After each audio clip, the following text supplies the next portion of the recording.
Môre sê, dis woensdagoggend, dis kuiertyd. Wat 'n voorreg om weer saam met jou 'n paar minute te kan deurbring. Ja, die gebruik is dat ek ietsie deel, sommer net in my alledaagse gewone lewe, waar die Here vir my persoonlik iets leer. Ons het die laaste tyd die voorreg gehad, dat ons kleindogters, tweekies van hulle, so 'n tydjie by ons gekuier het.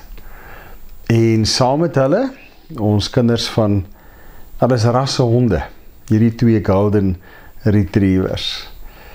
En na ons kleindogters huis toe is, het hierdie 2 het hulle agtergebly.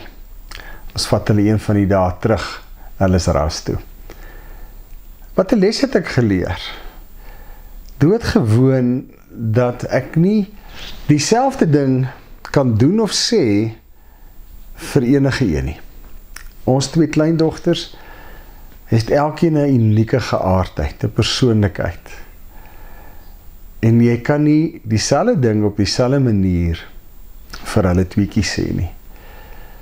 Daar lê 'n kuns om hulle taal te ontdek, en as jy dit ontdek het, om regtig waar te probeer om hulle taal te praat. So ook met hierdie 2 honde. Ja, hulle is net honde, maar hulle het 'n persoonlikheid, 'n geaardheid. En ook met hulle 2 kan ek nie dieselfde ding doen of sê nie, maar ek moet elkeen sy unieke geaardheid akkommodeer. Ja, die wonderlike is, dat as jy dit begin doen, dan het hulle totale rus en vrede. Hulle is waar hulle is, hulle het 'n nuwe tuiste, ja, en hier is hulle doodgewoon net gemaklik om te wees. En so was dit ook met ons 2 kleindogters. Dit het my gedagtes laat gaan na Filippense 1, vers 9 en 10. Ook bid ek dat julle liefde al hoe meer sal toeneem in begrip en fyn aanvoeling, sodat julle die dinge sal kan onderskei waarop dit werklik aankom. Dat ons lief is vir ons kleinkinders is gewis, dat ons lief is vir hierdie honde kleinkinders is ook gewis. Maar om te groei in begrip en fyn aanvoeling vra tyd, vra aandag, vra om te kyk na detail, vra om my gedrag te verander, om aan te pas by hulle unieke gedrag. En dan is dit waar vers 10 vir ons sê, dat die Gees van God ons lei om te onderskei die dinge waarop het regtig aankom, en op dit te kan begin doen. Mag dit vir my en jou 'n lewensles wees om na te jag.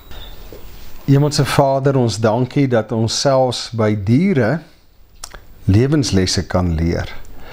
Ja, Here, om doodgewoon te kan agterkom hoe hulle van mekaar verskil, hoe die manier hoe hulle hanteer wil word van mekaar verskil, Here.